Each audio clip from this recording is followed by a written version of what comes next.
안녕하세요, 여러분. 시니어 라이브 TV 인사드립니다. 오늘도 제 채널에 와주셔서 정말 감사해요. 혹시 여러분 키위 좋아하세요? 그 작고 갈색 털로 덮인 그 과일 말이에요. 사실 저도 예전엔 키위를 그냥 좀 신맛 나는 과일 정도로만 생각했거든요. 그런데 알고 보니까 이 작은 과일 하나가 정말 엄청난 비밀을 품고 있더라고요. 오늘은 제가 최근에 알게 된 키위에 대한 놀라운 사실들을 여러분과 함께 나누려고 해요. 정말 깜짝 놀랄 이야기들이 가득하니까 끝까지 함께 해주세요. 시작 전 좋아요와 구독은 저에게 큰 힘이 됩니다. 키위의 놀라운 효능. 이게 진짜 슈퍼푸드였구나. 먼저 키위의 효능부터 얘기해 볼게요. 여러분, 키위가 오렌지보다 비타민C가 2배나 많다는 거 아셨나요? 진짜로요. 저도 처음 들었을 때 설마 했거든요. 제가 직접 찾아봤는데 키위 하나에는 오렌지 2개만큼의 비타민C가 들어있어요. 겨울철에 감기 걱정되시죠? 키위 하나면 하루 비타민C 권장량을 거의 다 채울 수 있다니까요. 이거 완전 천연 영양제 아닌가요? 그런데 키위의 진짜 매력은 따로 있어요. 바로 액티니딘이라는 효소인데요. 이름도 어렵죠? 근데 이게 정말 신기한 게 단백질을 분해해주는 역할을 해요. 제가 실제로 경험한 얘기를 해드릴게요. 저희 어머니가 소화가 잘 안 된다고 하시길래 키위를 매일 하나씩 드시라고 했거든요. 그랬더니 정말 소화가 좋아졌다고 하시더라고요. 물론 개인차가 있겠지만 실제로 액티니딘 효소가 단백질 소화를 도와준다는 연구 결과도 많아요. 그리고 또 하나. 키위에는 루테인이라는 성분이 들어있는데 이게 눈 건강에 정말 좋다고 해요.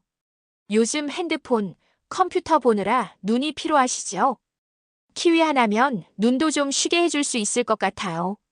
혈압 조절에도 탁월해요. 키위에 들어있는 칼륨이 나트륨을 몸 밖으로 배출시켜주거든요. 짜게 드시는 분들한테는 진짜 필수 과일이 아닐까 싶어요. 키위의 숨겨진 역사. 이름부터 반전의 연속. 자, 이제 진짜 재밌는 얘기를 해볼 시간이에요. 키위의 역사 말이에요. 여러분은 키위가 원래 어디서 왔다고 생각하세요? 뉴질랜드. 틀렸어요. 원래는 중국이 고향이었어요. 정확히는 중국 남부 양쯔강 유역에서 자생하던 과일이었거든요. 원래 이름도 키위가 아니었어요. 중국 구주베리라고 불렸죠. 이름만 들어도 뭔가 길고 어렵죠. 그런데 20세기 초에 뉴질랜드로 전해지면서 모든 게 바뀌기 시작했어요. 뉴질랜드 사람들이 이 과일을 받아서 품종 개량을 하기 시작한 거죠. 그런데 진짜 재밌는 건 이름이 바뀌게 된 과정이에요. 뉴질랜드에는 키위라는 작은 갈색 새가 있거든요. 날지 못하는 새인데 정말 귀엽게 생겼어요. 그런데 이 과일을 반으로 잘라보니까 키위 새와 비슷하게 생긴 거예요. 작고 갈색 털로 덮여 있고. 그래서 키위라는 이름을 얻게 된 거죠. 근데 여기서 끝이 아니에요. 진짜 반전은 지금부터예요. 마케팅의 천재적 발상. 이름 하나로 세계를 정복하다. 2차 대전이 끝나고 냉전이 시작됐을 때의 일이에요. 뉴질랜드에서 미국으로 이 과일을 수출하려고 했는데 문제가 생긴 거예요. 원래 이름이 중국 구주베리잖아요. 그런데 당시 미국과 중국 관계가 안 좋았거든요. 중국이 들어간 이름으로는 미국에서 팔기가 어려웠던 거죠. 그래서 뉴질랜드 수출업자들이 천재적인 발상을 한 거예요. 그럼 이름을 바꿔버리자. 그래서 탄생한 게 바로 키위라는 이름이에요. 생각해보세요. 만약 지금도 중국 구주베리라는 이름으로 팔았다면 어떨까요? 아마 지금처럼 인기 있는 과일이 되지 못했을 수도 있어요. 이름 하나가 이렇게 중요한 거예요. 이 전략이 대성공을 거두면서 키위는 전 세계로 퍼져나갔어요. 지금은 이탈리아, 칠레, 우리나라에서도 키위를 재배하고 있죠. 뉴질랜드인들에게 키위란. 재밌는 건 뉴질랜드에서는 키위가 단순한 과일이 아니라는 거예요. 뉴질랜드 사람들을 키위라고 부르기도 한다니까요. 마치 우리나라 사람을 코리안이라고 부르는 것처럼 뉴질랜드 사람들을 키위라고 하는 거예요. 과일 이름이 국민의 별명이 된 셈이죠. 정말 신기하지 않나요? 이렇게 되니까 키위는 뉴질랜드의 국가 브랜드와 함께 성장하게 됐어요. 뉴질랜드 하면 키위, 키위 하면 뉴질랜드. 완벽한 브랜딩이죠. 우연한 대박의 시작. 키위가 세계적으로 퍼지게 된 계기도 정말 재밌어요. 1960년대에 한 뉴질랜드 농부가 미국에 조금 보내볼까 하는 마음으로 소량을 수출했대요. 그런데 예상을 완전히 뛰어넘는 반응이 온 거예요. 미국 사람들이 키위에 완전 빠져버린 거죠. 그때부터 본격적으로 키위 산업이 시작된 거예요. 지금 생각해보면 정말 운명 같지 않나요? 만약 그 농부가 에이 귀찮아라고 했다면 우리는 지금 키위를 먹지 못했을 수도 있어요. 키위 똑똑하게 먹는 법. 자, 이제 키위의 역사도 알았으니까 제대로 먹어봐야겠죠? 제가 키위를 먹으면서 알게 된 꿀팁들을 알려드릴게요. 먼저 키위는 언제 먹는 게 좋을까요? 저는 보통 식후에 먹어요. 액티니딘 효소가 소화를 도와주니까 식후 디저트로 완벽하거든요. 키위를 고를 때는 너무 딱딱하지도 너무 물렁하지도 않은 걸 고르세요.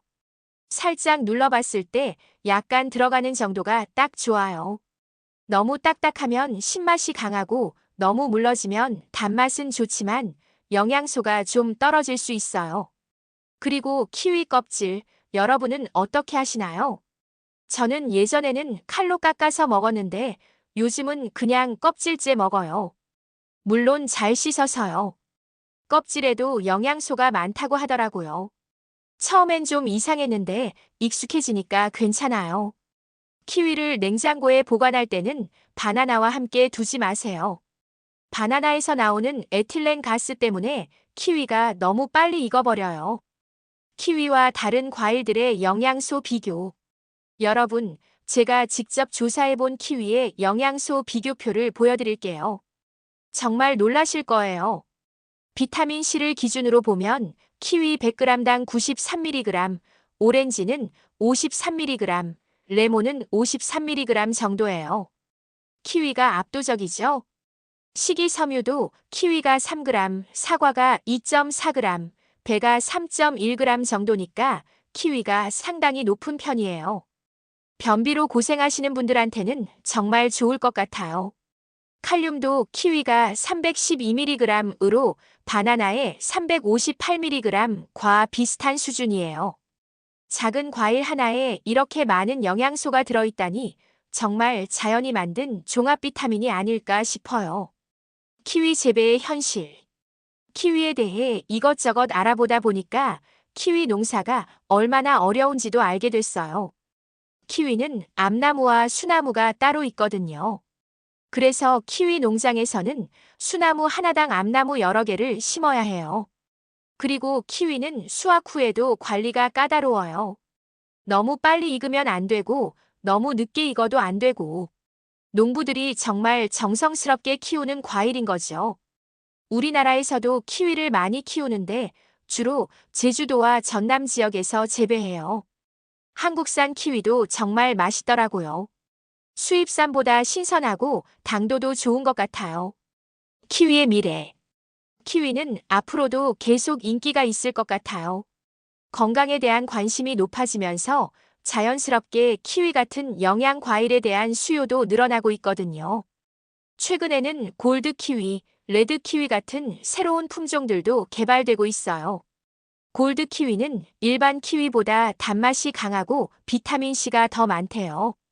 저도 한번 먹어봤는데 정말 달더라고요. 레드 키위는 안이 빨간색인데 보기에도 예쁘고 맛도 독특해요. 아직 우리나라에서는 쉽게 구할 수 없지만 앞으로는 더 다양한 키위들을 만날 수 있을 것 같아요. 키위에 얽힌 재미있는 에피소드들. 키위를 조사하면서 알게 된 재미있는 얘기들이 또 있어요. 뉴질랜드에서는 키위 먹기 대회도 열린다고 해요. 키위를 껍질째 제일 빨리 많이 먹는 사람이 우승하는 거죠. 상상만 해도 웃기지 않나요? 그리고 키위는 천연 고기 연화제로도 쓰인다고 해요. 그액티니딘 효소가 단백질을 분해해 주니까 고기를 재울 때 키위를 같이 넣으면 부드러워진대요. 저도 한번 해봤는데 정말 고기가 부드러워지더라고요. 키위 활용 레시피. 키위를 그냥 먹는 것도 좋지만 다양하게 활용할 수 있어요. 제가 자주 만드는 키위 스무디 레시피를 알려드릴게요. 키위 2개, 바나나 1개, 요거트 1컵, 꿀 조금. 이걸 다 믹서에 넣고 갈아주면 완성. 정말 맛있어요. 아침 식사 대용으로도 좋고요. 키위잼도 만들어 봤는데 설탕을 많이 넣지 않아도 키위 자체의 단맛으로 충분히 달콤해요. 토스트에 발라 먹으면 정말 맛있어요.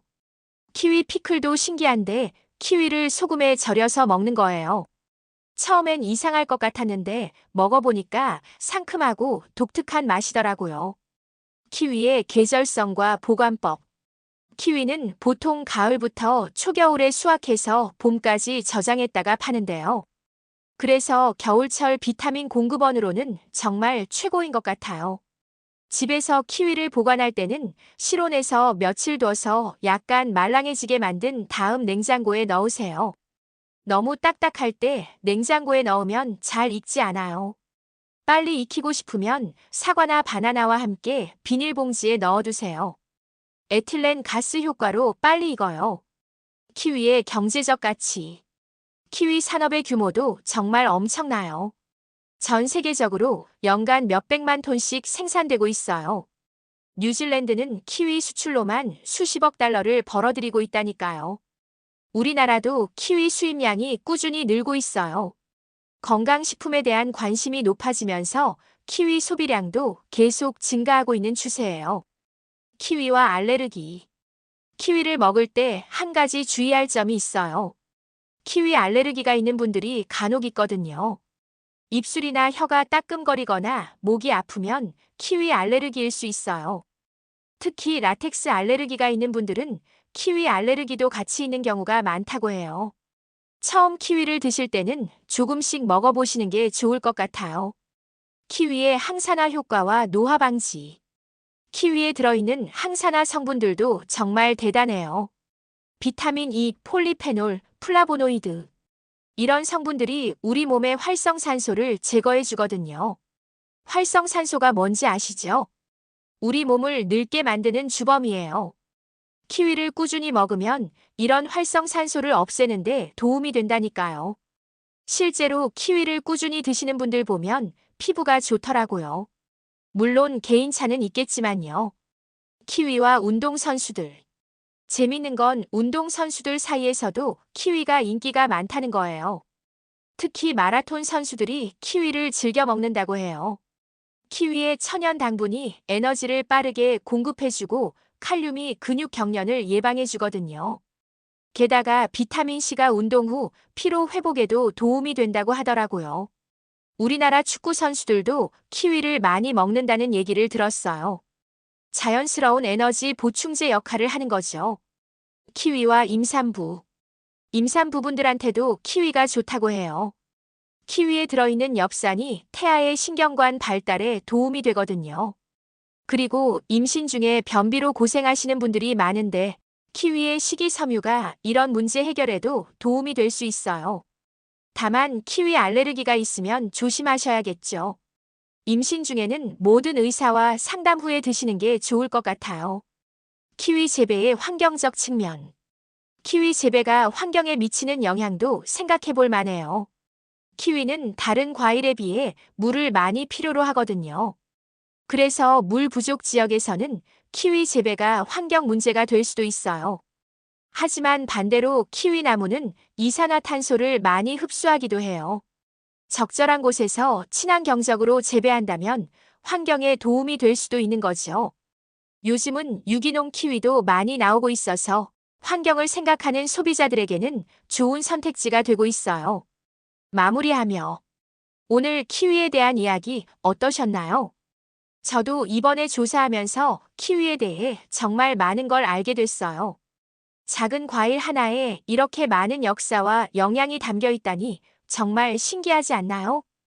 특히 중국 구주베리에서 키위로 이름이 바뀌면서 세계적인 과일이 된 이야기는 정말 인상 깊었어요. 마케팅의 힘이 얼마나 중요한지 새삼 느꼈거든요. 앞으로 키위를 드실 때는 오늘 얘기했던 이런 사연들을 생각하면서 드시면 더 맛있을 것 같아요. 그냥 과일이 아니라 중국에서 시작해서 뉴질랜드를 거쳐 전 세계로 퍼진 특별한 과일이니까요. 여러분도 키위에 대한 재미있는 경험이나 정보가 있으시면 댓글로 꼭 공유해 주세요. 저도 정말 궁금해요. 그리고 이런 식품 이야기들이 재밌으시다면 구독과 좋아요 부탁드려요. 다음에는 또 어떤 흥미로운 음식 이야기로 찾아뵐게요. 오늘도 끝까지 시청해 주셔서 정말 감사하고 다음 영상에서 또 만나요. 안녕히 계세요.